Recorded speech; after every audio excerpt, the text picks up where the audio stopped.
Putin invaded Ukraine. Nobody stopped him. What kind of diplomacy, JD, you are speaking? We're trying to solve a problem. What you're about to see isn't just another diplomatic meeting.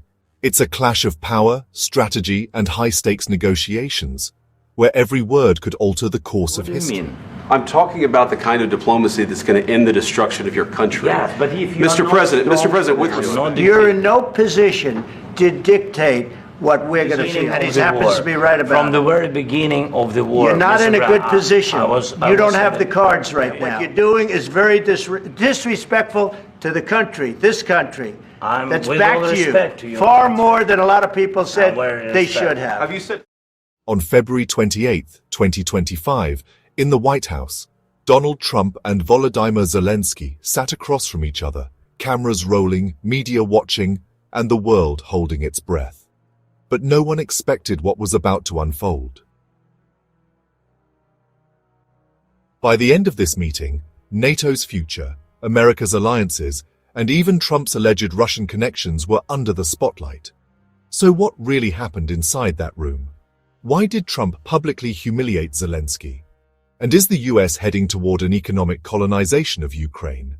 To understand this dramatic clash, we need to rewind to February 24th, 2022, when Russia invaded Ukraine. The war that followed wasn't a traditional two-sided conflict. It was a one-sided invasion. Ukraine fought for survival while Russia fought for expansion. For 3 years, Ukraine defended itself with the help of Western nations. The US, under Joe Biden, provided billions in military aid. But despite this support, the war reached a deadlock. By 2024, the battlefield hadn't changed much. Cities remained divided, and neither side could make a decisive move. Then, something major happened. In November 2024, Donald Trump was re-elected as US president, and from day one, he made his stance clear. This war needs to end, immediately. Even before taking office, Trump claimed he could stop the war in 24 hours. When I say end it, you can get that. I will have that settlement done within 24 hours. But how? The answer became clear soon enough. Instead of supporting Ukraine unconditionally, Trump wanted something in return, and that's where things got controversial. His plan? Economic colonization. Trump proposed that if the US was going to keep funding Ukraine's defense, Ukraine had to hand over 50% of its natural resources, including oil, gas, and key infrastructure contracts, to American companies. Yes, you heard that right. Half of Ukraine's wealth gone. The response was a global outrage. On February 28, 2025, Zelenskyy arrived at the White House for a meeting with Trump. Vice President J.D. Vance was also present. The first 30 minutes were civil, but then things escalated. Zelenskyy refused to sign Trump's mineral deal. He argued, "We can't just sell off half our country's resources. We need guarantees that Russia won't attack again."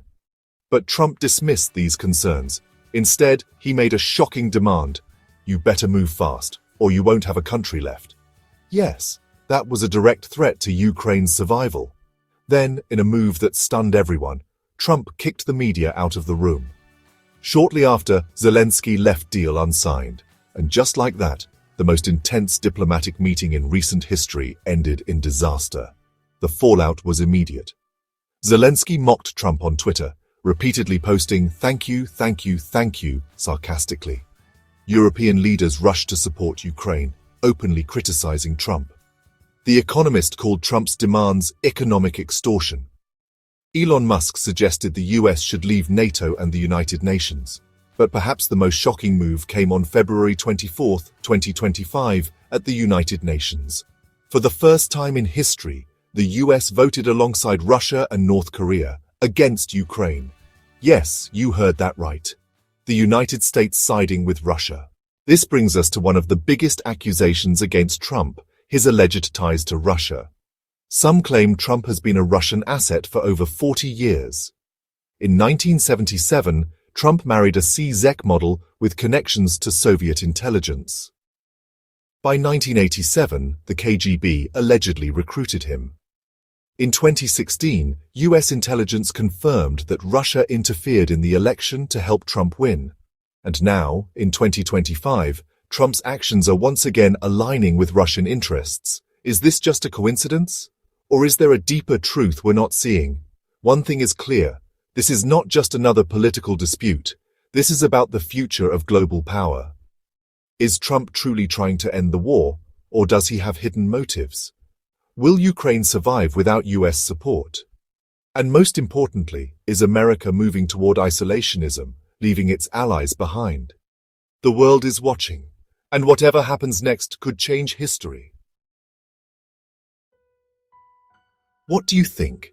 Is Trump making the right move, or is he risking America's global standing? Let's discuss in the comments. Don't forget to like, subscribe, and hit the bell icon for more deep dives into world politics.